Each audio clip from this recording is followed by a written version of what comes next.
चार टर्म झाले आमच्या मुंबईला रूम नाही. घरी बायको भानगड करते.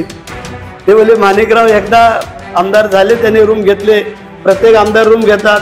कोणी हायस्कूल काढली, कॉलेज काढले, पेट्रोल काढले. आजच्या या पत्रकार परिषदेला आपल्याला बोलवण्यासाठीचं मूळ कारण म्हणजे महाड शहरामध्ये शिवसेना पक्षामध्ये एक प्रवेश झाला आणि हा प्रवेश होत असताना राज्याचे मंत्री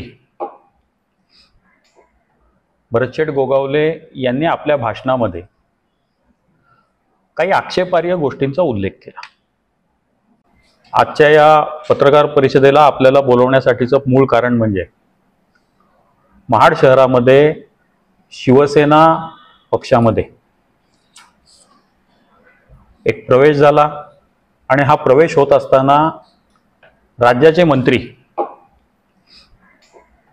भरतशेठ गोगावले यांनी आपल्या भाषणामध्ये काही आक्षेपार्ह गोष्टींचा उल्लेख केला. 26 जुलै 2021 साली माजी आमदार माणिकराव जगताप कोरोनाशी झुंजत असताना ती झुंज अपयशी ठरली आणि आपल्यातनं निघून गेले. आबा गेल्यानंतर खऱ्या अर्थाने आबांचं काम, आबांची प्रतिमा, आबांनी जोडलेली माणसं या सगळ्या गोष्टी जगताप कुटुंबांबरोबर तशाच राहिल्या. किंबहुना त्या कुटुंबाची लोकप्रियता त्याच्यानंतर वाढत गेली. आपल्याकडे आपली संस्कृती आहे. माणूस आपल्यातनं निघून गेला की वैर संपतं असं आपण म्हणतो. त्या दिवसानंतर आजच्या दिवसापर्यंत आमदार गोगावलेंनी आणि आता जे राज्याचे मंत्री आहेत त्यांनी वारंवार आबांवर टीकाही केली. टीका करत असताना काल सुद्धा जे ते बोलले ते सुद्धा आक्षेपार्ह अशासाठी आहे. आबांनी आमदार म्हणून जनतेसाठी जे करायचं ते केलंच आहे. पण गोगावले साहेबांनी बोलताना त्यांनी मिळकत जी मुंबईमध्ये घेतली त्याचा उल्लेख भाषणामध्ये केला. वास्तविक त्याची आता काही गरज नव्हती. तरी सुद्धा त्यांनी बोलताना असं म्हणलं की ते एकदा आमदार झाले आणि त्यांनी मुंबईमध्ये सदनिका घेतली. याचं स्पष्टीकरण देणं गरजेचं अशासाठी आहे की माजी आमदार माणिकराव जगताप साहेबांनी सदनिका ही आमदार झाल्यावर घेतली नाही, आमदार होण्यापूर्वी घेतली. त्याचं जे खरेदी खत आहे, व्यवहार पूर्ण झाल्यानंतर होणारं डॉक्युमेंट आहे, ते डॉक्युमेंट हे 19 जुलै 2004 आहे आणि महाराष्ट्रातल्या 2004च्या विधानसभेच्या निवडणुकांचा निकाल हा ऑक्टोबर महिन्यात लागलेला आहे. म्हणजे ह्या सदनिकेची खरेदी पूर्ण झाल्यानंतर जवळपास 5 महिन्यानंतर ते आमदार झाले. आता ही टीका टिप्पणी करत असताना ते कायम म्हणतात की मला काय मुंबईत फ्लॅट घ्यायला जमलं नाही. किमान आता मंत्री झाल्यावर तरी त्यांनी जनतेसमोर वस्तुस्थिती मांडली पाहिजे. चेंबूरमध्ये 14 मजल्याच्या इमारतीमध्ये त्यांची सदनिका असल्याचं त्यांनी त्यांच्या ॲफिडेव्हिटमध्ये नमूद केलेलं आहे.